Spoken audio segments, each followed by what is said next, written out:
Nobel पुरस्कार विजेता मोहम्मद यूनुस ने बांग्लादेश की अंतरिम सरकार के प्रमुख की जिम्मेदारी संभाली है। मोहम्मद यूनुस आखिर हैं कौन, आपको ये भी बताएंगे, मगर उससे पहले ये जान लीजिए कि उनको शुभकामनाएं देते हुए भारतीय प्रधानमंत्री नरेंद्र मोदी ने क्या कहा। तो पीएम मोदी ने कहा, प्रोफेसर मोहम्मद यूनुस को उनकी नई जिम्मेदारियां संभालने पर मेरी शुभकामनाएं। हम हिंदुओं और अन्य सभी अल्पसंख्यक समुदायों की सुरक्षा सुनिश्चित करते हुए सामान्य हालात की जल्द वापसी की उम्मीद करते हैं। भारत शांति, सुरक्षा और विकास के लिए साझा आकांक्षाओं को पूरा करने के लिए बांग्लादेश के साथ काम करने के लिए प्रतिबद्ध है। मतलब पीएम मोदी ने सार्वजनिक तौर पर बांग्लादेश की अंतरिम सरकार के सामने हिंदुओं की सुरक्षा की बात रख दी है। बांग्लादेश में शेख हसीना के पीएम पद से इस्तीफा देने के बाद अंतरिम सरकार बनी है।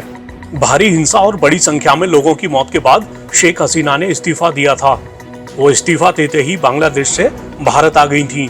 यूनुस को बांग्लादेश के राष्ट्रपति मोहम्मद शहाबुद्दीन ने राष्ट्रपति भवन में आयोजित एक समारोह में मुख्य सलाहकार के रूप में शपथ दिलाई, जो एक तरह से प्रधानमंत्री के समकक्ष पद है।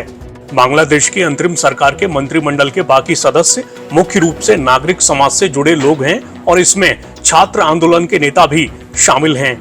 मंत्रिमंडल के सदस्यों का चयन छात्र नेताओं, नागरिक समाज के प्रतिनिधियों और सेना के बीच हुई चर्चा के बाद किया गया है। चलिए अब आपको मोहम्मद यूनुस से जुड़ी कुछ बड़ी बातें बता देते हैं।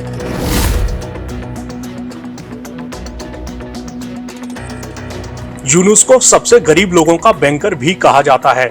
हालांकि इसे लेकर उन्हें आलोचना का सामना भी करना पड़ा था और एक बार हसीना ने यूनुस को खून चूसने वाला कहा था। यूनुस ने हसीना के शासनकाल के दौरान गबन के आरोपों का सामना किया था। वो हसीना के कटु आलोचक और विरोधी माने जाते हैं। उन्होंने हसीना के इस्तीफे वाले दिन को देश का दूसरा मुक्ति दिवस बताया था।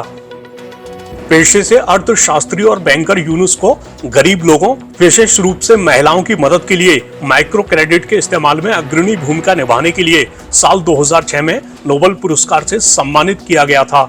यूनुस ने साल 1983 में ग्रामीण बैंक की स्थापना की थी ताकि उन उद्यमियों को छोटे कर्ज उपलब्ध कराए जा सकें जो सामान्य तौर पर कर्ज हासिल करने के योग्य नहीं होते।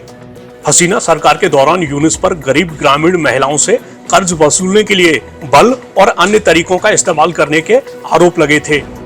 हालांकि यूनुस ने ऐसे आरोपों से इनकार किया था।